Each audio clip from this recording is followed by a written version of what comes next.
Hey, welcome into Boston has entered the chat. If you love this show, like I know you do, check out Hockey Hub on Nesson as well. Brick and the boys break down all things Bruins, of course, and they preview the Four Nations tourney. Check it out. Hockey Hub can be found on YouTube, Spotify, Apple, Amazon, and wherever else you get your podcast. All right, and with that, it is time to enter the chat. I'm a poet and didn't know it. How about that? With that, it's time to enter the chat. Travis Thomas here with Kasey Hudson. And Case, I thought the last time we were together, all the Luka trade talk would be it. And we could breathe. And we could get back to our regular lives. Nope, wrong. Trade drama in all sports, it feels like right now. Yeah, well, you got to try to one-up the one-up, I think is the way that one goes. But I wish they would have saved it, the Luka stuff, just a little bit, because it's still going to be one of the most dramatic ones, I would say. We did get a lot of commentary on fans, on Dallas fans for sure. Yes. And the wounds and all of the different things that take place with this trade. So they could have left that for give us the drama on the right dip off. I feel like it's like that with everything in society right now. Yep. Like there's one big outrage, there's one thing we all talk about, and then 5 seconds later, it's something else that we got to break down and talk about. So all the way in. All the way. Coming up, big trades in the NFL and the NBA, as we said. So Case and I will walk you through all of those. Plus, the Patriots have a new coaching hire. We'll tell you who and tell you all about it. And Joe Murray from 98.5, the Sports Hub, he joins us. We start talking Chiefs versus Patriots dynasty. So you're not going to want to miss that. Remember, Boston has entered the chat, is interactive. So we need you. Get in here. It's not just me and Case. Jump on in. The water's fine. Email us, the chat at Nesson.com. Also, you can tweet at us with the hashtag NessonChat as well. So get involved here, and you know how we start. What's trending? 3 things trending in all of sports. Case will put 3 minutes on the clock for each one, and we'll start with trade drum. Myles Garrett. When you think the Cleveland Browns, the first thing you think is losers. The second thing you think is Myles Garrett because he's an absolute monster. But he puts out this letter requesting a trade. My favorite part of this case, if you see at the bottom there, he puts in bold italics after thanking Cleveland. You've made me a better man, a better player. I love you so much. But in bold italics, I want out. Get me out of here. Unbelievable. That's my favorite way to do that. That appeals to the Cliff Notes crowd. I wasn't reading all of that. He helped me get to the point. He wants out. He's getting out. Wishes are about to be honored here. The biggest question is where to next, because he wants a winning team, a winning caliber team. So that's my next favorite question. All right, well, let's talk about it. I mean, first of all, I don't think either one of us can blame him for wanting out. No way. He's been a good soldier. He's been there. He said all the right things. He's a great player, Hall of Fame player, no question. And now he wants to win. Yeah. Okay, so first team that comes to mind for me, the Lions. Aiden Hutchinson is out next season with an injury. Right. You need a pass rush. We saw that in the playoffs. That's why they got bounced. One of the reasons, right? Yep. I mean, Jaden Daniels was just standing back there doing anything he wanted to do in the pocket. They couldn't get pressure. They couldn't manufacture pressure on the quarterback. Myles Garrett will take care of that. And then, oh, by the way, when Hutch comes back, now you have 2 absolute monsters on your defensive line. Do you like the Lions idea, or are you going in a different direction? I actually really like the Lions idea because I was so disappointed when they got knocked out, but might slightly take a different turn here. I know he's been playing in a 4-3 scheme for quite a bit now, but he is capable of that 3-4 format, and the Bucs are on the cusp of making another comeback here. And I'm not just saying that because of hometown ties. I'm saying that because this team wasn't even predicted to go to playoffs this past season. Baker Mayfield has the buy-in. You've got a couple more years out of top wide receivers, but what kind of hurt them sometimes was like the moving pieces on their defense. So I feel like that's a scheme that he can go in and be a leader because they've lost leaders on that defense. And you got a few guys on their way out as well. I like that pick. Todd Bowles there as well, knows what to do with them. Niners might want to snatch, though. Niners might want to. So they have some financial issues that I question, because that's some of this too. He wants to win. We get it, but he ain't taking no pay cuts, right? So you still got to pay him. Here's another one. I used the Lions as an example of how they couldn't generate a pass rush against the Commanders in the postseason. True. How about the Commanders? Jaden Daniels. Talk about the up and up. He's still on a rookie deal, Case. Yeah. Like, you have money to spend here, and probably, I mean, this kid's so good in Jaden Daniels. You probably have a championship window right here. Yeah. Why not? Go get a Myles Garrett. You could sell that to him. I know he's a rookie, but hey, Myles, look at how good this kid is. Come here, help us on defense. Dan Quinn, much like Todd Bowles, a defensive-minded coach. Very much. And players respond to him, especially when he's in a scheme that he can fully have ownership over. Yeah. So I like the Commanders pick as well. No doubt. Okay, at the buzzer here, Case. We gave good cases for these teams, right? Right. You know what's going to happen. Bills, Bengals, or Ravens will get them and still lose to Patrick Mahomes. That's how it's going to go, Case. That's my worst nightmare. Don't put the Bills back in that mess. Myles Garrett's worst nightmare, too. All right, Spurs trade for De'Aaron Fox in exchange for Zach LaVine. 3-team trade, a lot of moving pieces here, but these are the only two guys that matter, right? Fox and LaVine.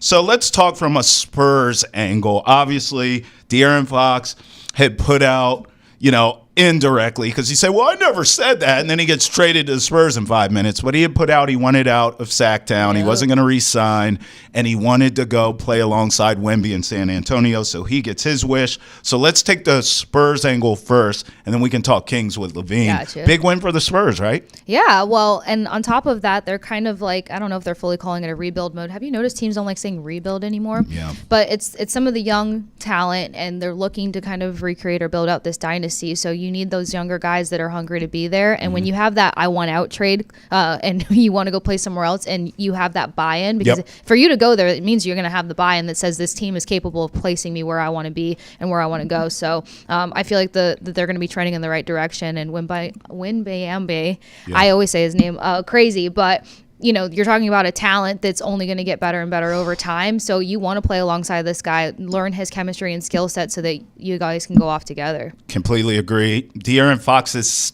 stylistically, he fits with Wemby perfectly because he's a speedster. He can get to the cup. He can shoot. Needs to improve on shooting, but he can hit an open shot. But he can get to that cup. Fall into faster. the pace. Yeah, end to end, faster than anyone in the league. Yeah. He's basically Connor McDavid in the NBA. Like his speed is ridiculous. Yeah. So now you have this big, 9-foot freak in Wemby who can run the floor as well. It's going to be a lot of alley-oops there. But it always goes back to Luka. For me. Here's why. I can't get over it.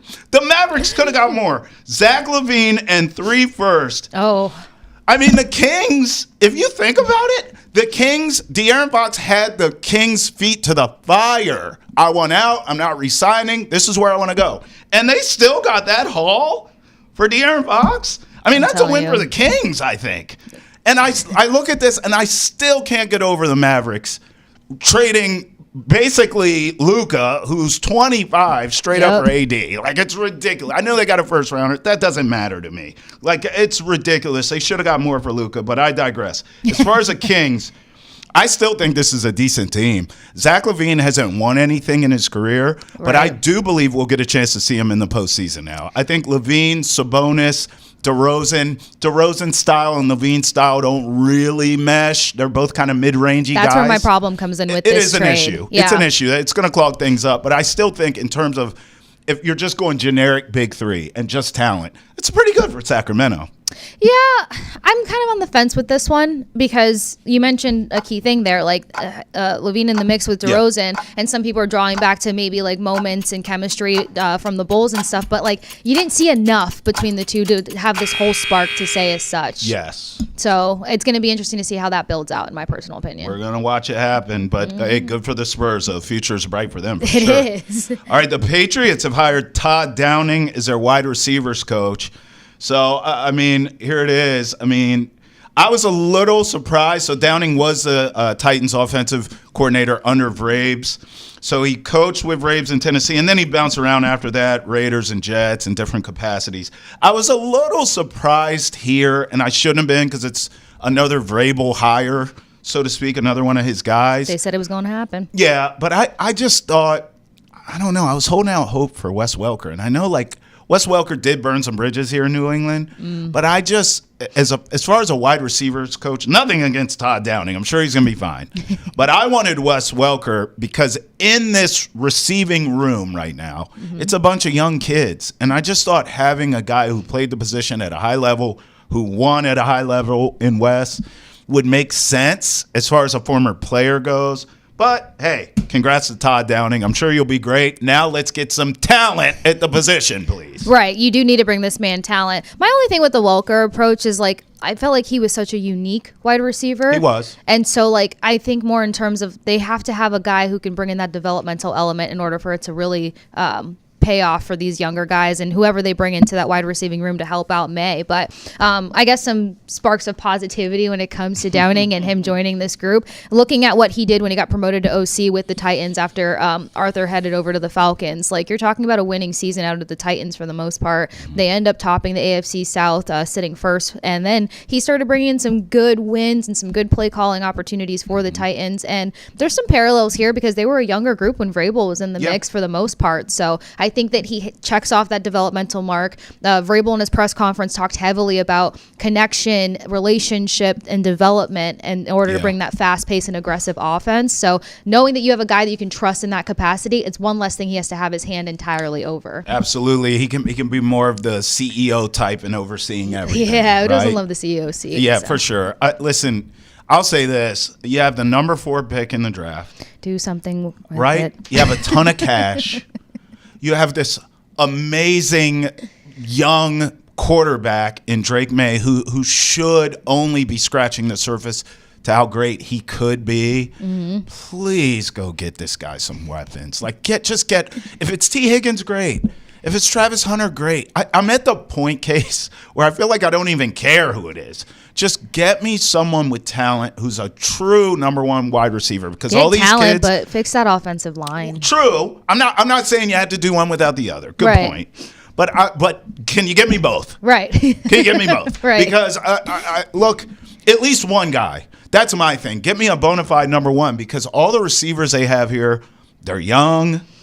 Pop Douglas, who I like, but he's small. I'm not sure. Actually, I am sure he's not a number 1. It's not gonna, right? It's not gonna catch if it's out T. there. Higgins, fine. If it's Travis Hunter, fine. But just fix a line, but also get me a number 1 option. Could Welker come in as a consultant, maybe? Now that's a new flashy thing. I don't think so. I think the ship has sailed. I think this was the position to hire him, and you didn't do it. All right. You know, hey, by the way, that's not to close the door on the future. Maybe Wes Welker in some capacity, right, could be a part of the Patriots. But in terms of this hiring cycle, particularly for this positional coach, it ain't happening. Yeah. You know? They'd have to have more of a mythological or that unorthodox offense. And I still have questions when it comes to how McDaniels is going to adjust to May. So that's the other reason why I don't see Welker as a fit at the moment. Too many questions. Too many questions, not enough answers. If you're enjoying the conversation, be sure to tune in Monday through Friday to Boston Has Entered the Chat. We talk about all the latest news and sports in Boston and around the country each and every day. You can find us on YouTube, Twitch, Spotify, Apple, Amazon, and wherever else you get your podcast. All right, Case, it's Super Bowl week. Yep. It is mandatory for our jobs that we talk about this game somehow, some way, every day. Mm-hmm. So I have to ask you, because obviously you and I have talked about the game itself, but the biggest topic surrounding this game, at least in this area, is, okay, Chiefs, maybe they three-peat, first team in history, yada, yada, yada. Tom Brady never did that. So now all of a sudden it's these comparisons not only to Mahomes and Brady, Reid and Belichick, Kelce and Gronk, but just the dynasty as a whole. Does it feel premature to you, though, to all of a sudden put the Chiefs in with this Patriots dynasty that went 20 years? The only thing that feels more on the premature side for me is when you think dynasty, I know everyone's talking about the comparison of the time frame that Brady did it versus the time frame Mahomes does it. But when you think of what goes into building out a dynasty, it's the timeline. So I feel like in that sense, you can't compare it, but you can't look away from how quickly Mahomes and company have done this. And it always starts with like the team that he came into and picked up from as well. But I'm going to still lean with the Patriots being the dynasty. Having the three-peat is going to solidify the conversation. Going back and back-to-back is hard enough. Yeah. Winning 3 is already a thing in itself. But the way that the Patriots won, I just I'm not taking anything away from the Chiefs. Play calling comes into it. Backyard football comes into it. Yeah. But I mean, like the way that the Patriots won a lot of those games. And can you argue with the fact that Brady beat Mahomes? Right. No. Yeah. You can't. Twice. He did it with the Patriots and he did it with the Bucs. Yeah, exactly. Yeah. But to your point, if I may use a pun, it's almost like if the Chiefs three-peat, they have entered the chat. right? Yeah. In terms of the dynasty, because Yes. that's just something that they can kind of put on their wall that the Patriots dynasty didn't do. Yeah. I do think it's a little bit premature, but at the same time, I get it. It's what we do. We're all prisoners of the moment in sports. But I want to see a more prolific run from the Chiefs. To be fair, to them, it's experience, though. And level of competition. And level of competition. Look at how teams were built then That's to true. how they're built now. And That's some of the true. teams that the Chiefs have surpassed to get into those championships, not taking away from the talent, the strategy, and the brilliant football minds that have got them there, but the roster structure and the teams, Patriots dynasty versus the potential upcoming dynasty of the Chiefs, that's a whole different level of conversation. Yeah, well, we talked with Joe Murray of 98.5 The Sports Hub about this topic and, of course, the big game. Let's get to that right now. All right, here he is, my man, Joe Murray from 98.5 The Sports Hub. Big fan of your work, brother. Appreciate you joining us. No, I appreciate you having me, my man. I'm happy about it. All right, so let's get right into it. Of course, we'll talk Super Bowl, but I want to talk Patriots with you first. I haven't had a chance to talk to you since the Vrabel hiring. What was sort of your initial reaction, and how do you think Vrabes will do? So, an initial reaction personally is I just feel like it was too comfortable. A lot of the young offensive minds is where I would like to go with Drake May, but seems like he wanted the job. Sounds like an arranged marriage of some sorts when it comes to the coaching staff. But for the most part, though, it's a very comfortable move. I think a lot of Patriots fans will be comfortable with this one. I do think there might be egos in the room. A lot of former head coaches here. But overall, they are changing the defense. Mike Vrabel's going to have a hand in that.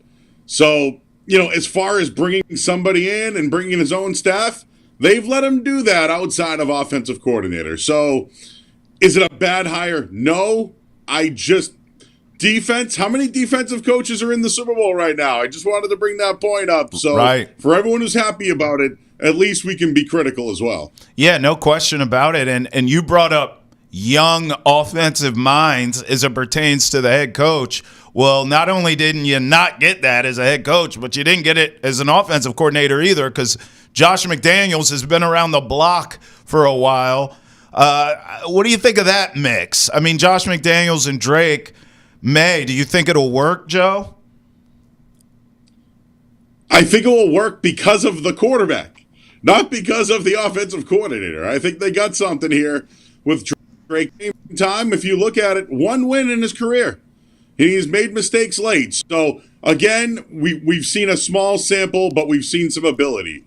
And this is probably the one quarterback that McDaniels has never used. My only thing with McDaniels is this. Anytime he wasn't with Brady or Belichick, he's failed. And now he's got another opportunity to do that. Not many guys get 4 opportunities, but I think if they are successful, it's because of the quarterback, not the offensive coordinator. But do I think it's a hire? No. I just worry about a little bit of the ego room on that one. And will Vrabel have any input? I am kind of curious about that, but I think it's the quarterback that will make it, not the offensive coordinator. Yeah, I mean, listen, if I'm Drake May, I'm ecstatic to work with Josh McDaniels because of everything we've talked about, Joe. I mean, he's been around the league. He knows how to work with different types and different styles of quarterback. And if I'm Drake May, I want to become a complete quarterback, which I think, the kid has the work ethic to do. It sounds like you're really high on him. So am I. What do you like about Drake May? Because when I see him play, obviously the dual threat ability is there. I actually, Joe, thought there wasn't enough creativity in the play calling for him in his rookie season. I think now we're going to see more of the tools in the toolbox for Drake May. I love that dual threat ability. I love his arm strength, obviously, his work ethic, and he makes better decisions than I thought he did. At UNC, he wasn't surrounded with a ton of talent, Joe. He's running for his life half the time. I used to bet on the Tar Heels a lot when he was there. In the NFL, I was impressed with a lot of the decision-making that he made. Didn't have much talent last season either. What do you love about Drake May when you watch him? More than anything, he is a gunslinger. Like, let's call it. The guy can throw the football.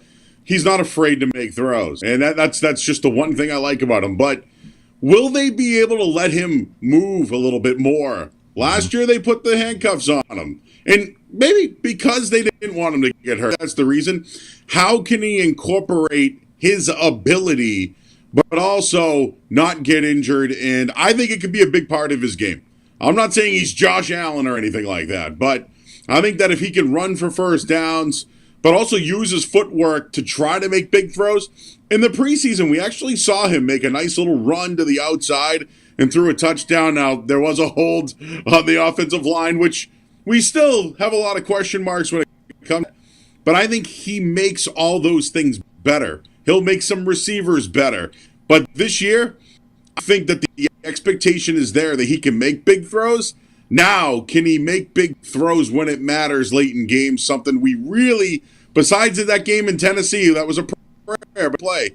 We really haven't seen that, and I think at least here, that's the next step for him is can he make big throws late in games? Absolutely. Okay, so we both love the kid, and you alluded to the offensive line. I mean, look, you have a ton of cash this offseason. You have Mike Vrabel, who's a real coach that guys around the league know and respect. You have Drake May, who you and I both love. And I have to imagine if you're a free agent, you're thinking, okay, New England has their franchise quarterback. They figured that out. So, I mean, the number 4 pick overall, it just – how do you sort of build around this kid? What put on your GM hat, Joe. What are the moves you're making this offseason to get the Patriots right? Because I think this is the biggest offseason this team has seen in recent memory. I mean, if they get this right, Joe, why couldn't they compete for a wild card? I mean, we understand Buffalo is a creme de la creme in the division. I get that, but the Jets are a mess always. The Dolphins aren't tough enough. I just think the Patriots could be vying for a wild card spot next season, but they have to get this offseason right. What would you do building around this kid, Drake May? Building around Drake May, I would improve on the running game. I think the running back's back, right? For a long time, some guys got overpaid, and in the long run, it didn't work out. But you're seeing it now with Saquon Barkley. I thought when he was available this year, I thought they should have looked at it. So I think they need a bell cow for him to lean on. That thing's number one. Ramondre Stevenson turned the ball over too much. I still think there's a role for him. But that's what I would do. And then on the offensive line, I think Doug Marrone being a part of the mix, is Cam Robinson a guy that's familiar with him back in Jacksonville? There are guys that will be available. So they do have to spend this thing called money, though. And the Crafts, I hope they told Vrabel that they will do that. So I think there'll be guys available. When it comes to the draft, I'm still high on Caden Wallace. I still think there's some linemen that could fit the system. They got to get it right. And maybe Marrone, based off what he did at Boston College this year with 3 potential, linemen getting drafted this year, instead of just throwing the money around, I think you can still develop some of the guys you have. But to improve on Drake May, I think he needs one more elite receiver. I don't, can Pop Douglas work in this offense? I don't know. And everyone's going to talk about T. Higgins or maybe Cooper Kupp or one of these names. They'll find somebody. And, A.J. Brown, who knows if he wins the Super Bowl? Is that a guy that's in mind there? Is there, DeAndre Hopkins? Would you give him another shot? I don't know. He played with Vrabel. So I think they have plenty of options, whether it's connections, grooming guys you have, or in the draft. I think they're going to make a splash. Hopefully Kraft open up the wallet. Hey, you're talking about that running game, and all I can keep thinking about is what if they trade back a little later in the first round, not too far back. Let's call it maybe early teens, Joe. You think Ashton Genty would be in play for this team? You think the Patriots will go that route? I feel like for Drake May, they might need a veteran. I think they might need a veteran. I think Genty is going to go to a good team and play right away. And, drafting a running back that high, I don't think this team should do. But I think there will be guys that are going to be out of their contracts. I don't know any big names. I don't think Derrick Henry's going anywhere or any of these other names. But I'm going to work on that one. But as far as the draft goes, get the best player available. Like for me, if Mason Graham's available and everyone else is off the board, fine. You build it out. If Travis Hunter's there, you got to look at it, right? Yeah. If you can get an elite pass rusher, you got to look at it. So There'll be all these names at the top. You'll hear about Will Campbell and his short arms. Just get the best guy available at this point. You need the talent. So, for years, we always looked at it like that's a Patriot guy. I actually don't know who they're going to identify, but talent. Just go out and get talent. Right. It's real easy. If you like the guy, bring in the talent. And I think that's what Drake May will need. But the defense, I think that's what needs most of the work on this team. If you enjoy the Patriots Talk with Joe Murray, be sure to check out Nesson's Patriots podcast, Foxborough Rush. We talk all things Pats, and with free agency and the NFL draft coming up, there'll be plenty for us to discuss this offseason. You can watch new episodes every Monday, Wednesday, and Friday on YouTube, Twitch, Apple, Amazon, Spotify, or wherever else you get your podcast. All right, Joe, let's get into it because, look, I wasn't in the market during the Patriots dynasty, but all you hear now is this Chiefs current dynasty and how it compares, and can Mahomes be greater than Brady? And, Brady's never three-peated. Mahomes may get to do that. As you sort of look at this, everything I see except one conversation that I'm willing to have, and we'll have today, you and I, and that's the head coach. But outside of that, I think it's too premature for the Chiefs dynasty to even be compared right now to the Patriots dynasty. Longevity has to be a part of the equation, does it not? As you look at these two franchises, and people are so quick to anoint nowadays, do you think this Chiefs dynasty even compares yet to the Patriots dynasty?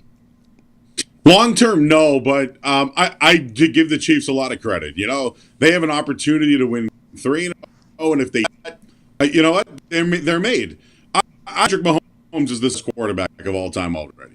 Like the whole Brady Mahomes thing, once Mahomes gets to 6, then we can have the conversation.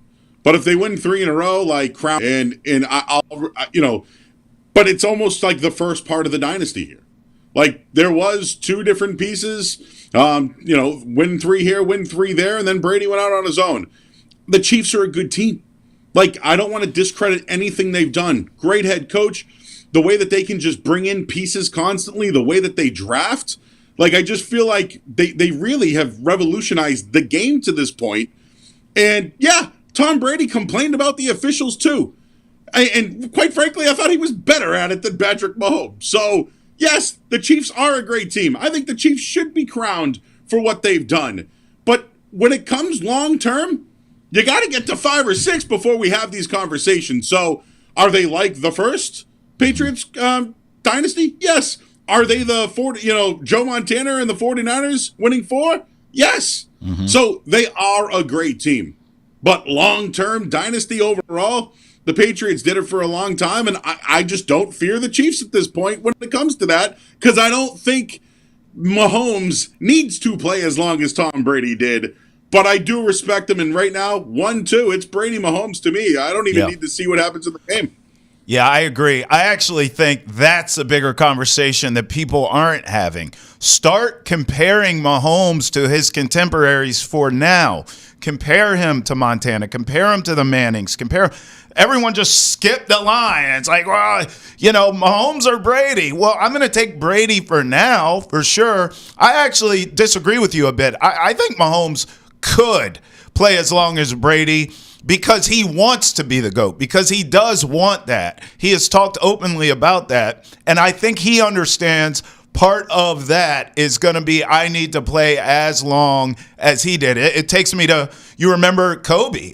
Kobe aged better than Michael Jordan, and I think that's a feather in his cap. Same with LeBron James that we're seeing now. So I think Mahomes will sort of take that into consideration. Hey, I need to stick around 20 years. Regardless of the ring chase, I need to stick around because that's what Brady did. I'll tell you another thing that I think Mahomes, and I feel comfortable comparing the two, Mahomes and Brady.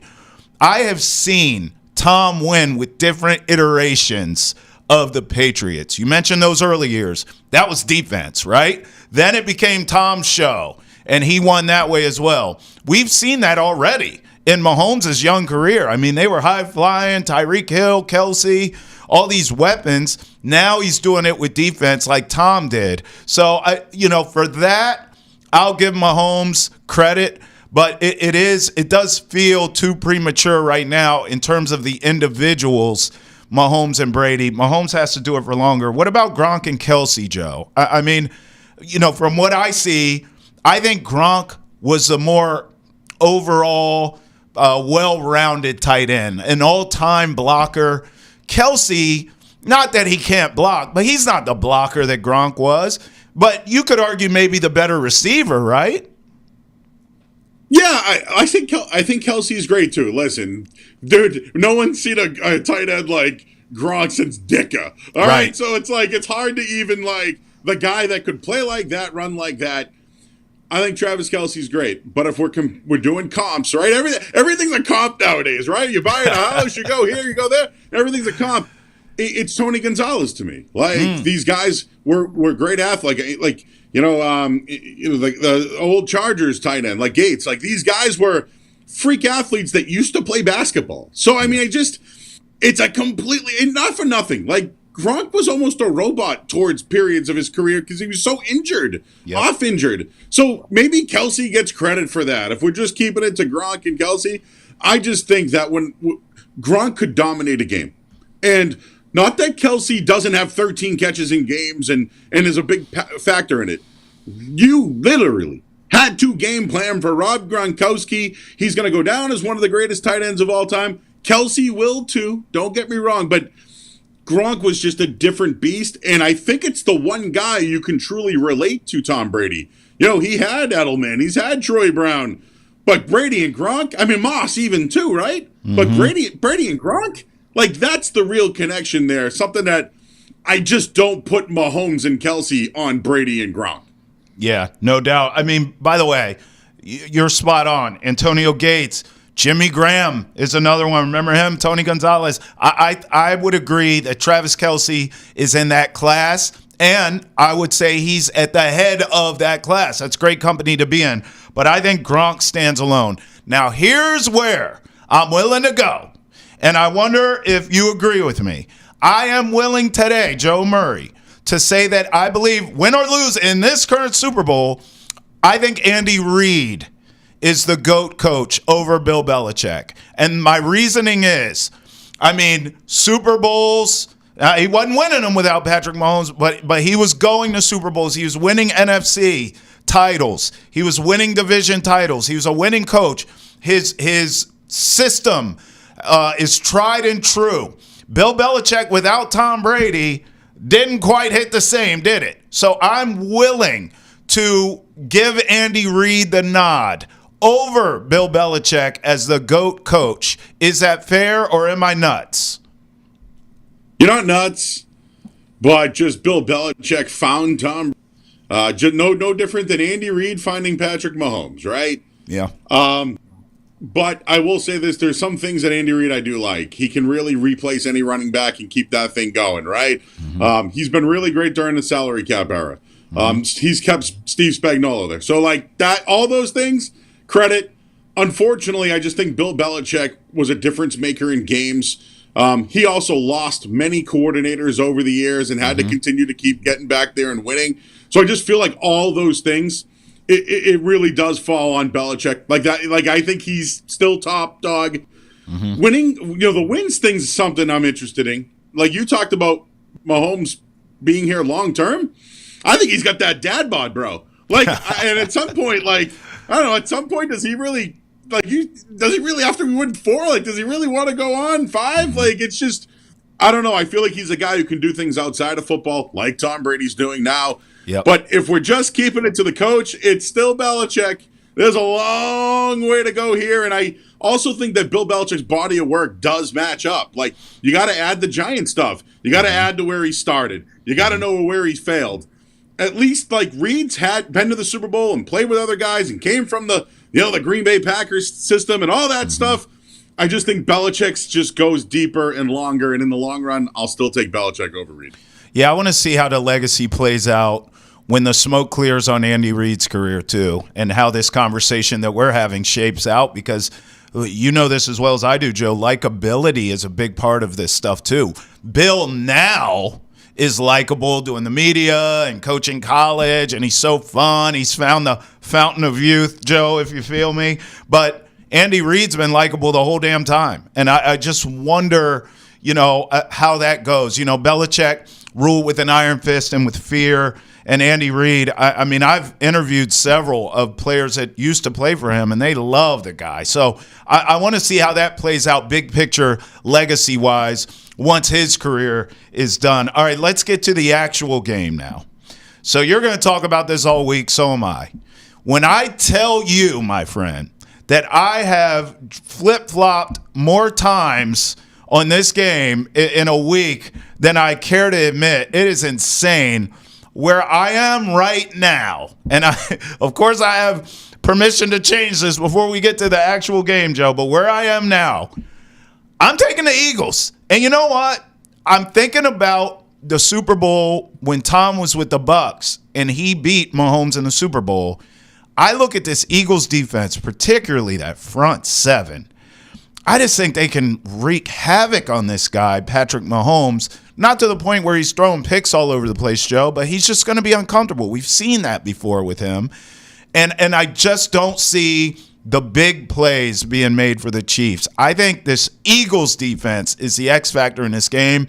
I'm going to take a low-scoring, defensive, chess piece type game, and I think Jalen Hurts will be the difference because I think that Chiefs defense, Joe, is good enough to slow down Saquon. You're not going to stop him, but they could slow him down. I think Jalen Hurts will be the X factor here in this game. I'm going to take the Eagles in a close one. What say you?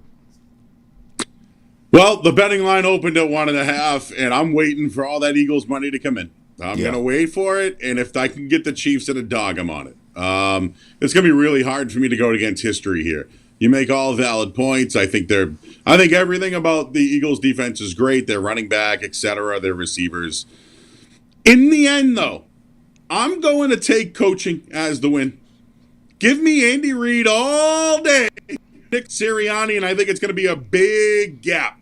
So although talent does win these games, in this game in particular, give me Andy Reid over Nick Sirianni all day long.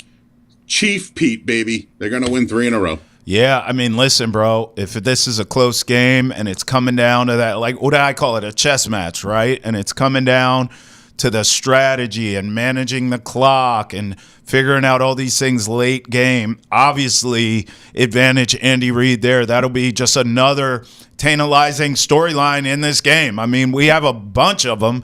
That's another one to watch.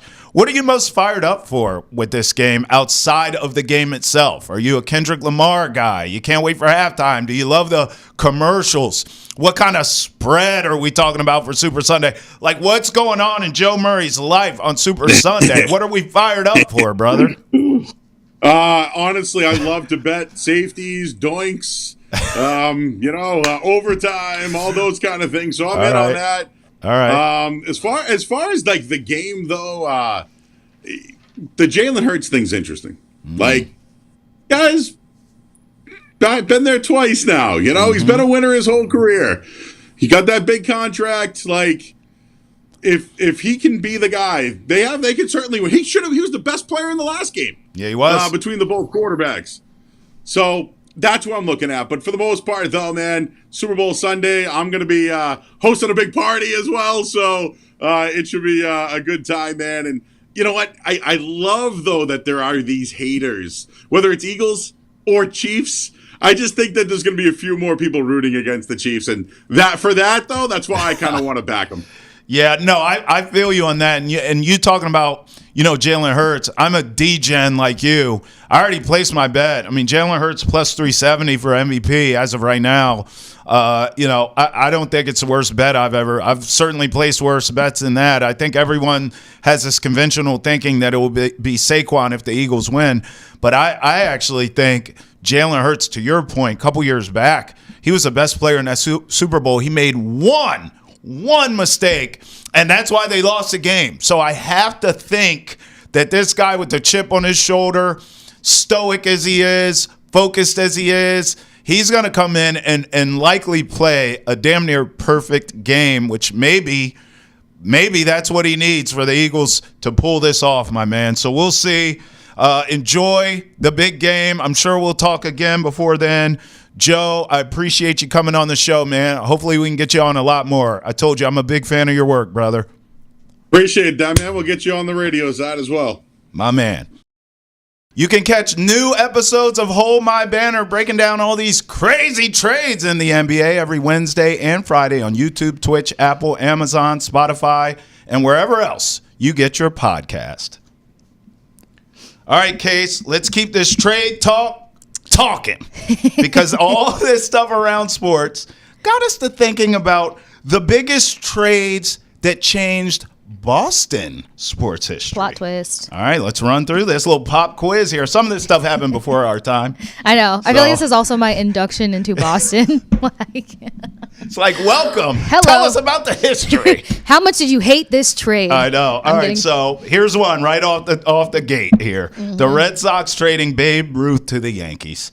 So, okay, to be fair, we know about the curse. Right? Right? That's the loudest thing about this entire situation. Thank you. Right. And before my time, but yes. I don't mess with curses, number one. That's number right. two, it is just rude to do rivalry trades. Facts. That's all. It's just rude. That's a good point. Mm-hmm. Also, can I just say, am I being disrespectful to Babe Ruth when I say I've seen Shohei Ohtani? I'm over it.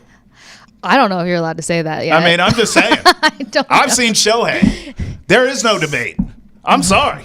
Babe Ruth was smoking cigarettes and eating hot dogs in the fourth inning.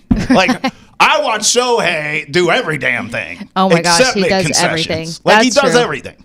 Dang, that's a great comparable, though. I'd love to hear. I'd love to hear what the diehards come in on this one. Yeah, I'm sure they will come for me, Case. I will be hearing from them. The Patriots trading for both Randy Moss and Wes Welker during the 2007 season. So this is more our wheelhouse here. Yes, thank you. Of course, we remember this. I was alive. I mean, Wes was balling at the time, but with Randy Moss specifically, I remember thinking he was washed. Oh, yeah. Boy, was I wrong. Because Brady got a hold of that, and it was on. That's what it takes. It takes that arm. It takes that guy. It takes that leader. There was some funny banters and back and forth when Tom Brady got roasted too, by the way, where you realize like Randy Moss was happy that they brought him into the fold and he had that opportunity to kind of reinvent himself a little bit, but also resurge his career. We talked about it a little bit beforehand. So be able to close your career on a higher note for the most part, like there was just so much indebtedness and hope between the two. So I'm a big fan of this one, especially because Wes Welker, I mean, we just talked about it. Yeah. So unorthodox, and I'm a big fan of those underdog guys that get the job done. By the way, low key, that was part of the Patriots brand for a while, was bringing in old guys like a Moss,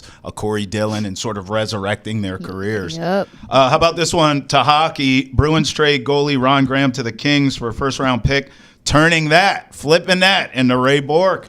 Hey, listen, for my childhood, I was learning about sports, and I would take stars and just put them to their teams. And anytime I thought Bruins, I thought Ray Bork. You did? Yeah. Like that was in my childhood when I thought Bruins, not being from here, it was Ray Bork immediately went to my mind because that's all I grew up with. He was here forever. Yeah. I mean, obviously extremely impactful. Yeah. Unfortunately, I just think about the trade request out. And that's where you're just kind of like the wounds open back up a little bit. So, yeah, but I mean, definitely a notable guy part of the Bruins system. And that's the Kings' problem. They need to heal, not. Right. I'm like, where the attitude comes in could be a whole thing. I just think, listen, in trades, someone has to win, someone has to lose. Good for the Bruins for winning that one. Yeah, absolutely. All right, here's another Bruins one case. Bruins trade for Cam Neely in 1986. Neely in a first-round pick, Glenn Wesley to the Bruins from Vancouver for Barry Peterson. So 86, I was born, but I was too damn young to know what was going on. But obviously Cam Neely, I mean, much like Ray Bork, you think, at least for me as a kid, thinking of Bruins, he was another one that I thought of synonymous with this organization. Yeah, not born, but I will say this, as a hockey fan and somebody growing up around the NHL and stuff, his immediate impact, also how his game changed with the Bruins. I'd say that like the way that he started to kind of change up his game a little bit helped a lot. But you get 2 Stanley Cup final runs, never got that cup. I wish he had the opportunity to have that cup, but I definitely say that was a great trade on behalf of them. All right, let's go to baseball. The Sox trading for Curt Schilling following the 2003 season, and then a bloody sock, and a legend was born later. A bloody sock? Can somebody unpack that phone for me? Well, he did. I mean, listen, it was a heroic performance. There's no doubt about it.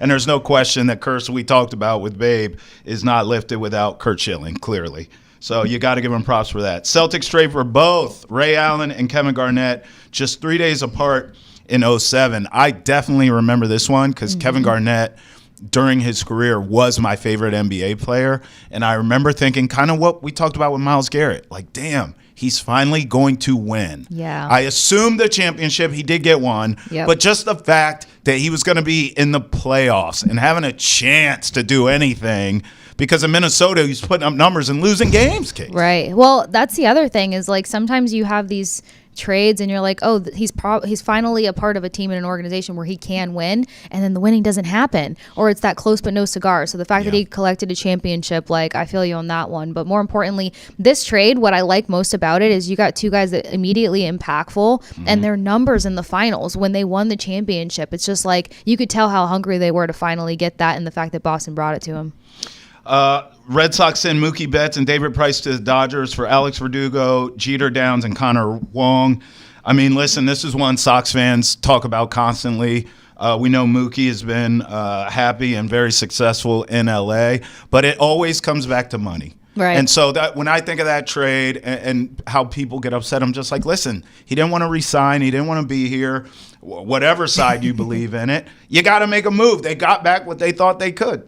You couldn't force him to stay, but losing Mookie Betts, that's painful. It was painful. Yeah, I didn't love that one, honestly. I'm not a fan of that one. Do you feel like there could have been a conversation that made it more enticing for him to stay? Sure, but again, it didn't happen. So you have to get back what you can for him. Yeah. And they did that. It just didn't work out. Here's one that will make us both feel better in terms of healing. Pedro from the Expos to the Red Sox. I mean, my goodness gracious. Pedro's from the Expos. That's healing right there.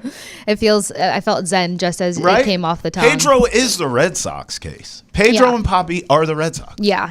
Like, what would their identity be if these two, if that never happened? I think that's hands down what it is. All right, Patriots. Pedro and Papi. Tagline it for the Sox. That's the Sox. Yeah. The Patriots trade the 16th pick in the 2000 draft plus a 4th and a 7th round pick in 2001 for Bill Belichick, a 2001 5th rounder and a 2002 7th rounder. Now, this is where I defend Robert Kraft at every turn. Hey-o. No one ever gives this guy credit for trading for Belichick. Everyone's quick to give Brady credit. Everyone's quick to give Belichick credit. And then most of us are sick and tired of the Krafts doing whatever. Right. But this is where you have to give Robert Kraft props. Because I do remember this, and people saying, Bill Belichick, why are you giving him? Well, it turned out to be the right move, Case. Yeah, well, because we talk about, I think it was George and a couple of the other guys that mentioned the conversation of it, breaking down the Patriots dynasty into two dynasty runs. Well, dynasty run number 2 does not happen without Sir Belichick in the mix, which means this is one of the most granular moves that was properly handled, I'd say. I will give him all the props. And this is coming from someone who is on Tom Brady's side for all these arguments. Right. But I don't think you win any of them without Belichick. There was only one Super Bowl where I felt like he was out-coached, and it was that stupid Eagles one with Nick Foles. Like, Nick Foles beat Tom Brady? Are you kidding? But I thought it was because Doug Peterson out-coached Belichick. I just say Minnesota right. Super Bowl. Yeah. The Celtics trade Ed McCauley and Cliff Hagan to Rochester. Wow. For the number 2 pick in the 1956 NBA draft. Any of you around then? We were not. Give us your take, please. Yeah, respectfully, please let us know. Turning it into Bill Russell. Wow. Now that is the trade. There you go. That's the only input I can have on that. I'd love for you to enter the chat, all that can tell us about the magnificence of that 1956. Hey, if you were there, much respect to you, especially if you're watching us right now. You could teach us a couple things for sure. You can always email us and tweet at us with Ness and Chat as well. But listen, Bill Russell, I mean, what can't you say about him? Not just his impact on the Celtics organization, which is huge, the NBA. but the NBA. And how about this, Casey? Society. Mm-hmm. I mean, this is a guy, he broke color barriers. He did all kinds of things for society. And that is the number one thing I think about with Bill Russell. Yes, the championships are great. Yes, his impact on the court for the team, for the franchise is great. But Bill Russell, the man, Case, That's the key. Impactful on and off the court, which not everybody can hold at both ends. So. Amen. All right, for Kasey Hudson and Travis Thomas, we thank you, especially if you were around for the Bill Russell or Babe Ruth days. Please. Come on in. Teach us something, would you? Travis Thomas, Kasey Hudson, thanks for rolling with us here on Boston Has Entered the Chat. Until next time, when we ask you, enter it again. Peace out.